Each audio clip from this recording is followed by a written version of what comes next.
복의 통로인 하나님 전에 나오신 여러분 환영합니다.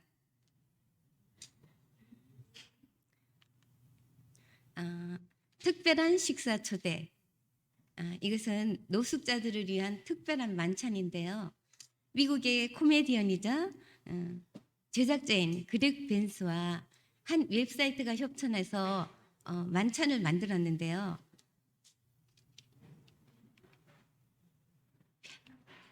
저는 안 넘어가는데요. 안 넘어가는.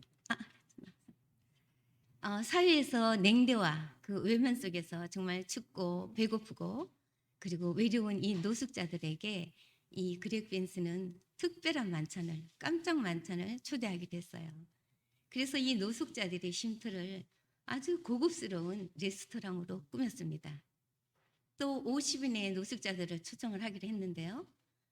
에피타이저부터 최고급 스테이크 그리고 정말 맛있는 디저트까지 완전 이 만찬을 풀코스로 차려줬습니다. 여기에 정성스러운 서비스는 물론이고요. 또 현악 연주자들의 아름다운 감미로운 음악이 흐르자 이 노숙자들 얼굴에 웃음이 피어났다고 합니다. 이 마무리로 이 노숙자들한테 선물 꾸러미가 주어졌거든요. 이렇게 큰 선물을 받고 이 선사받은 사람들은 정말 환한 미소와 힘찬 박수로 자신들의 받은 감동을 표현했다고 합니다. 이 특별한 식사 초대, 조건 없이 이들에게 주어진 따뜻한 식사는 노숙자들에게 평생 잊지 못할 가슴 뭉클한 감동의 식사였습니다.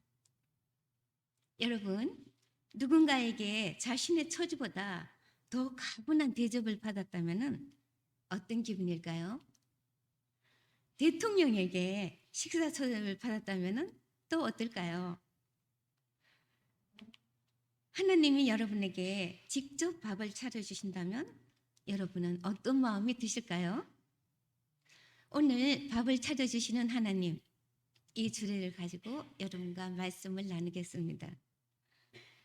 성경에 하나님이 직접 밥을 차려서 대접해 주시는 이 식사를 경험한 사람이 있습니다.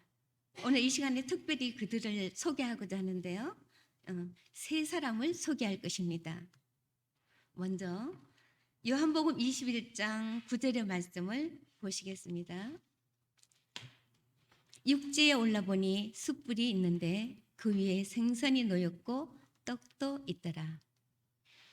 예수께서 이르시되 와서 조반을 먹으라 하시니 제자들이 주님이신 줄 아는 고로 당신이 누구냐 감히 묻는 자가 없더라.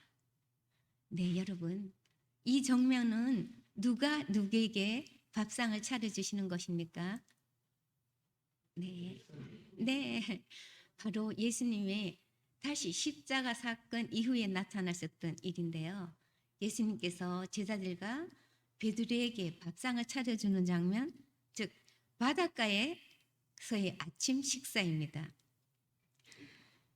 이 바닷가의 차가운 아침 공기와 함께 호숫가에는 숯불이 피어져 있고 그 위에 생선과 구운 떡이 있습니다.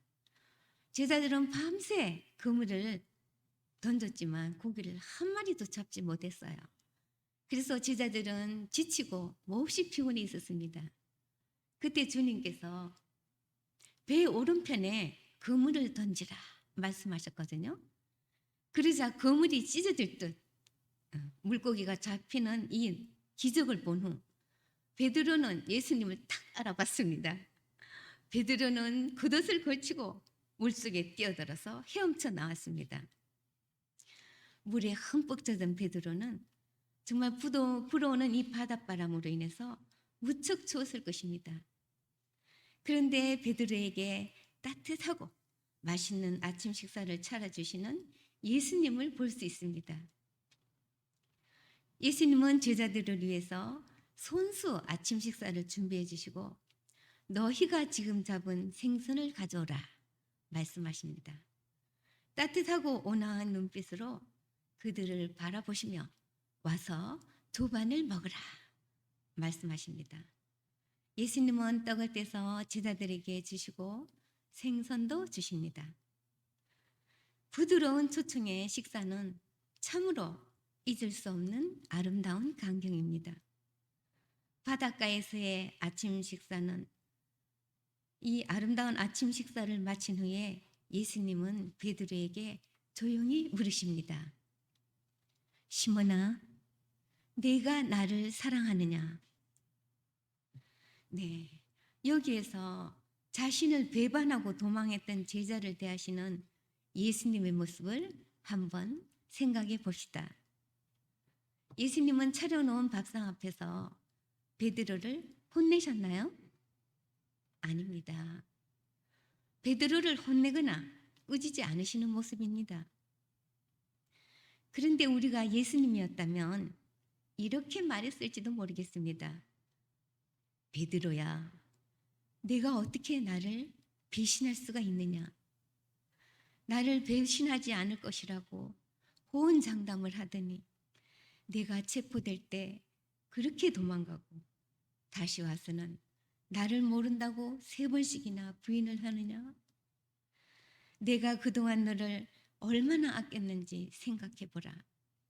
내 수제자라서 어디든 데리고 다녔고 야이로의 딸을 살리는 자리에도 너를 데리고 갔고 변화산에도 기도의 장소에도 너를 데리고 갔건만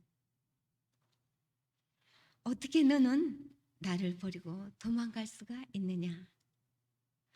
아마 우리였다면 이렇게 비난과 원망의 말투로 몰아붙였을지 모르겠습니다.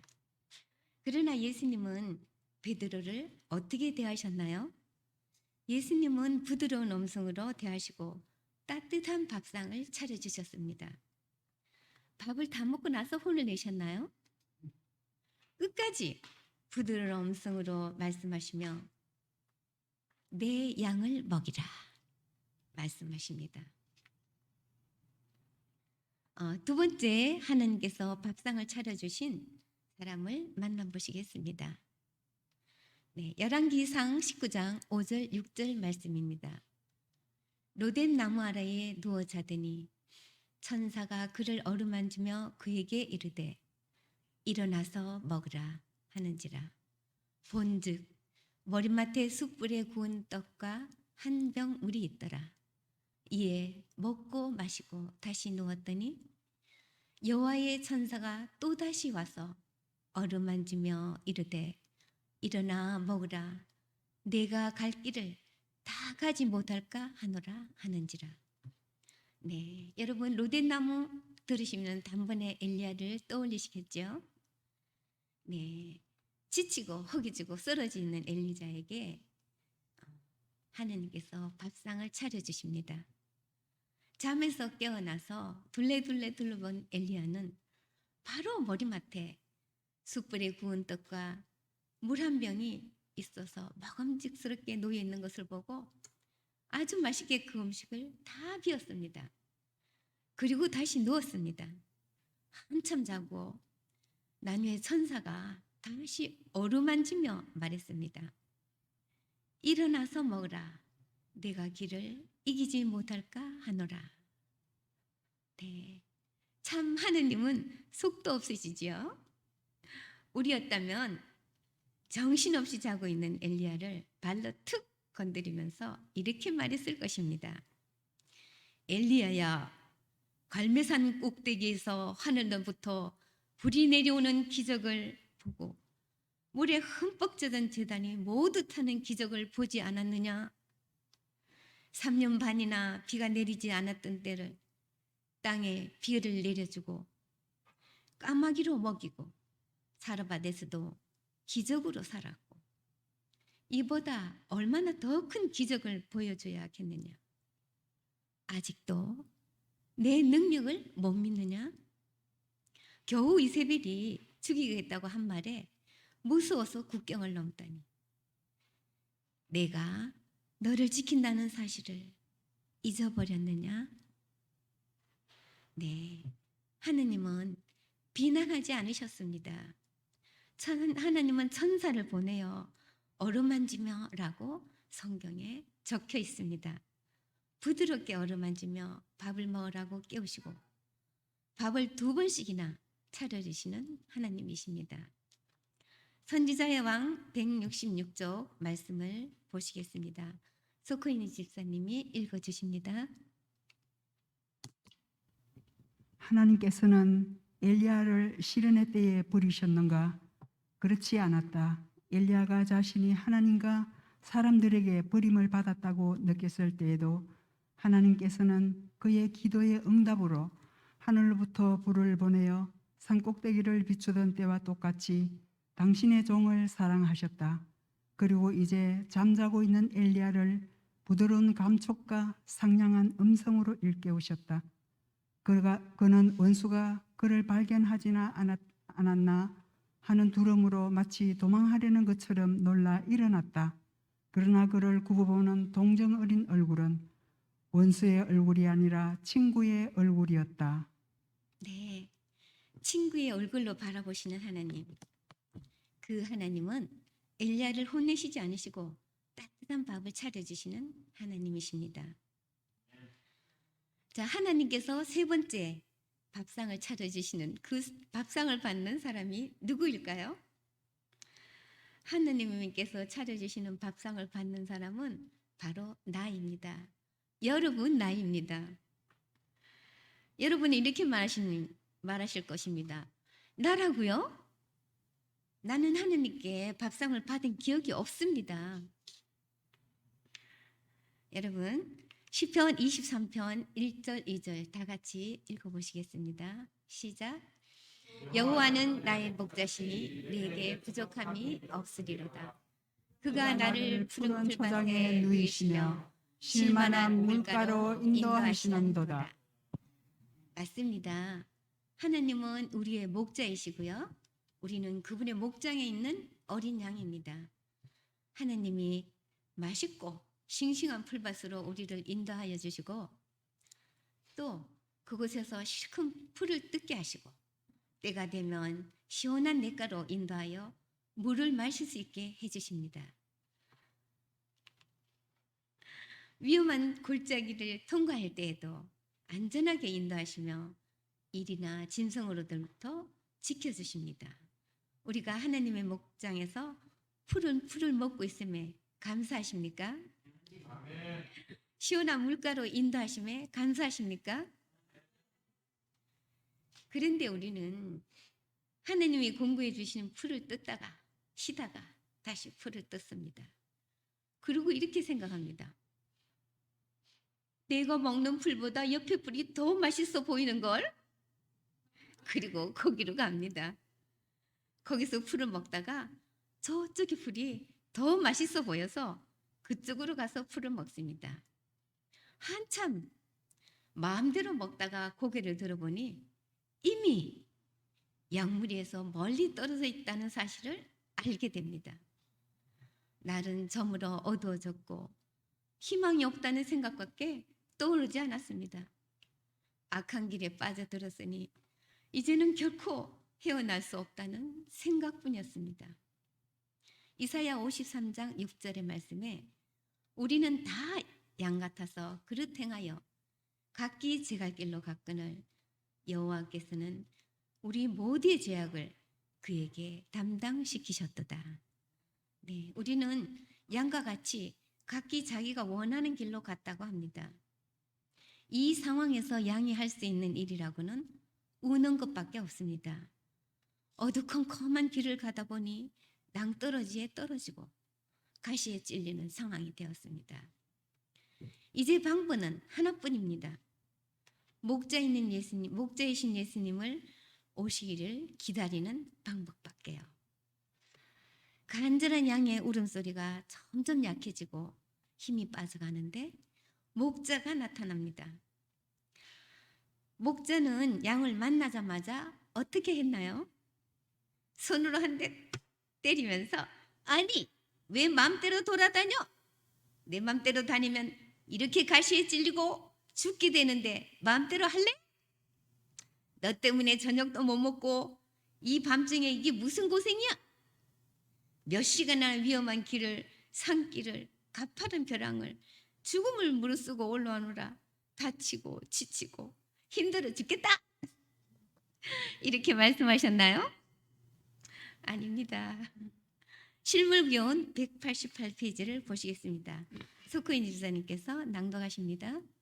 그는 자기의 생명을 걸고 가파른 고개를 기어 오르기도 하고 아슬아슬한 낭떠러지의 가장자리를 지나기도 하면서 소리나는 그곳으로 간다.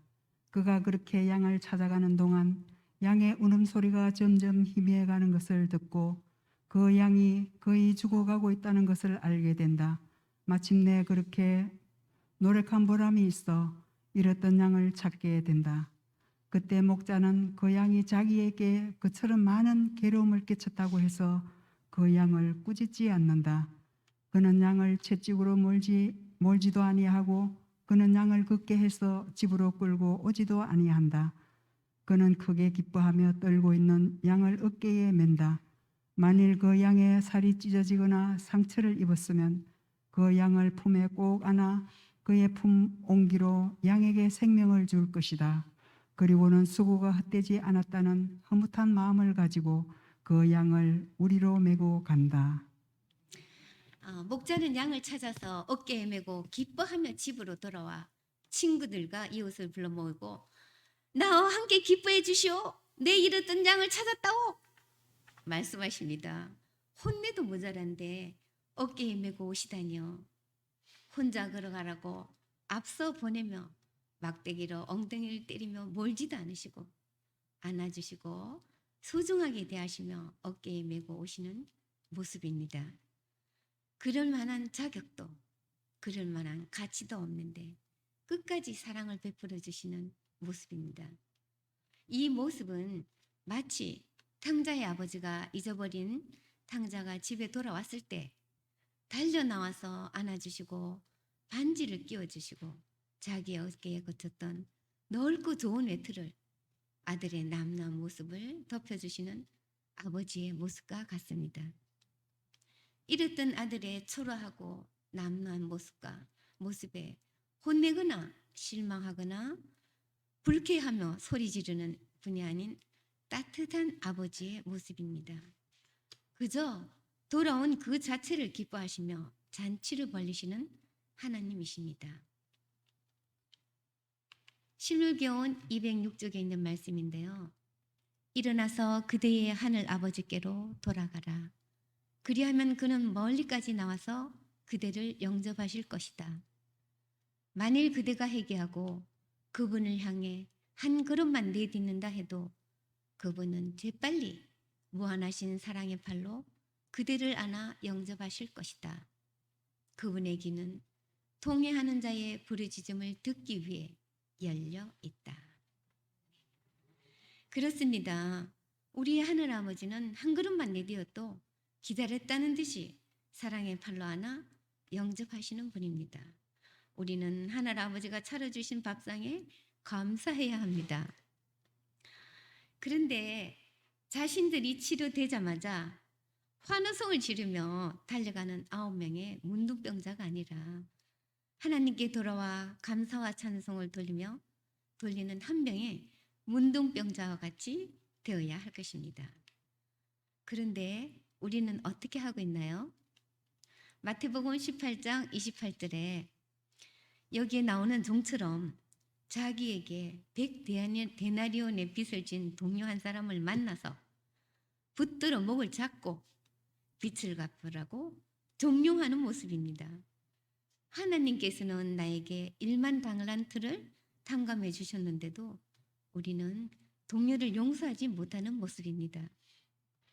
마태복음 18장 32절 33절의 말씀에 이제 주인이 그를 불러다가 말하되 악한 종아 내가 빌기에 내가 내 빚을 전부 탕감하여 주었거늘 내가 너를 불쌍히 여김같이 너도 내 동료를 불쌍히 여김이 마땅하지 아니하냐 하셨습니다. 우리가 동료를 어떻게 대해야 할지 하나님께서 모본으로 보여주십니다. 사랑을 나타내는 것이 무엇인지 직접 보여주십니다. 이렇게 밥을 먹은 베드로는 이렇게 밥을 차려주시는 이 베드로가 하느님의 밥상을 받았고요. 또 엘리야에게도 밥을 차려주신 하느님이십니다.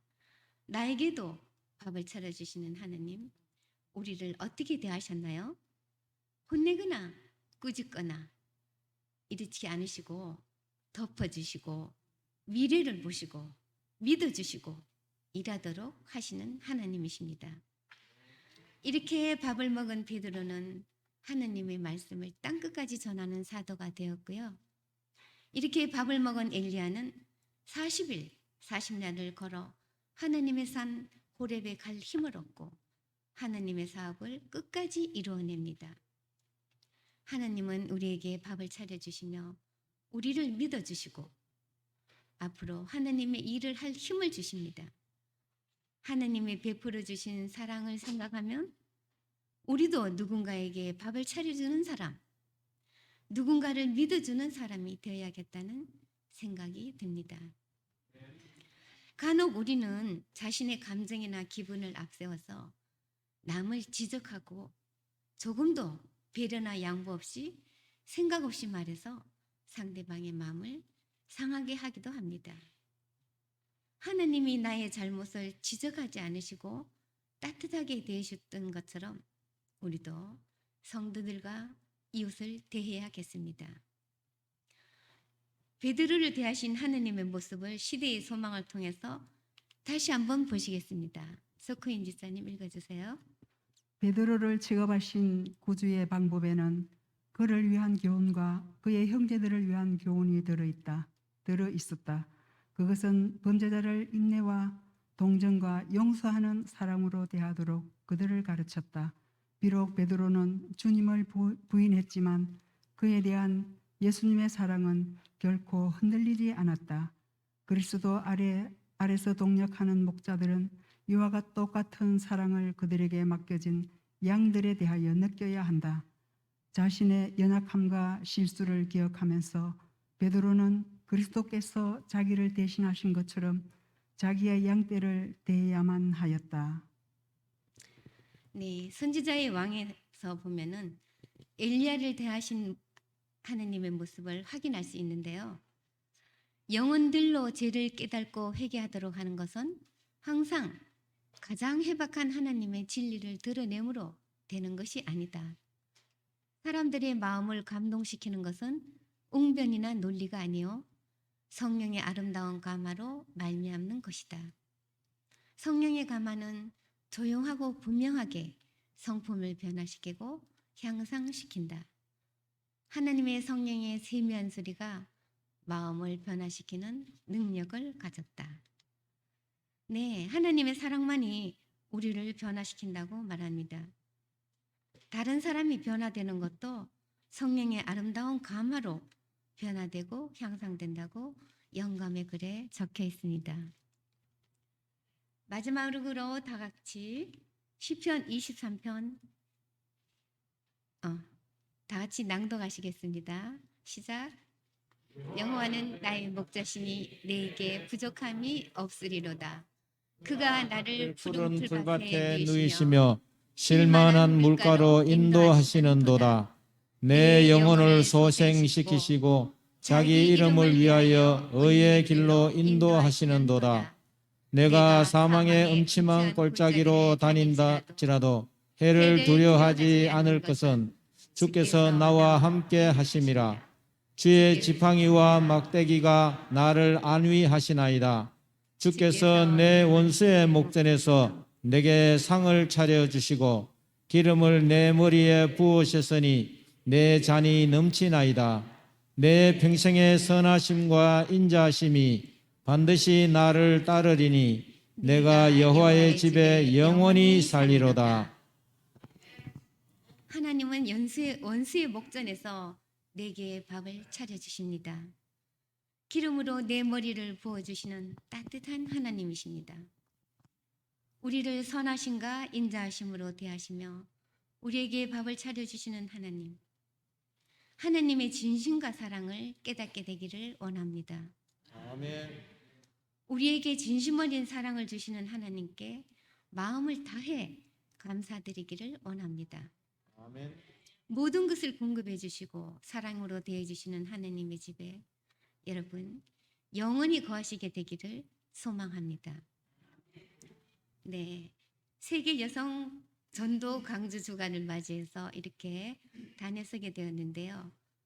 세계 여성 전도 주간은 우리 여성들의 저력과 영향력과 무한한 잠재력을 고양시키기 위한 취지라고 생각합니다. 우리는 우리 자녀들이 어떤 그릇이 될지, 어떤 나무가 될지 그 밑받침해야 되는 어머니입니다. 또 우리는 가정에서 없어서는 안 될 아내입니다. 형제, 자매, 언니, 오빠, 동생, 친지. 우리의 영향력 거물망은 넓고 넓습니다. 또 여성 특유의 친화력, 동정심, 친절, 따뜻함 등등 선교 저번에 꼭 필요한 요소입니다. 언제나 소금의 역할을 충분히 잘 감당할 수 있는 능력의 소유자들이십니다. 부디 여성 성도 여러분, 영육 안에 강건하시기를 기도합니다. 하느님의 은혜와 사랑이 늘 함께 해주시기를 간절히 기도하겠습니다. 아멘. 부족하지만 여러분과 함께 하나님의 도우심으로 말씀을 나누게 돼서 깊이 감사드립니다. 감사합니다. 아멘.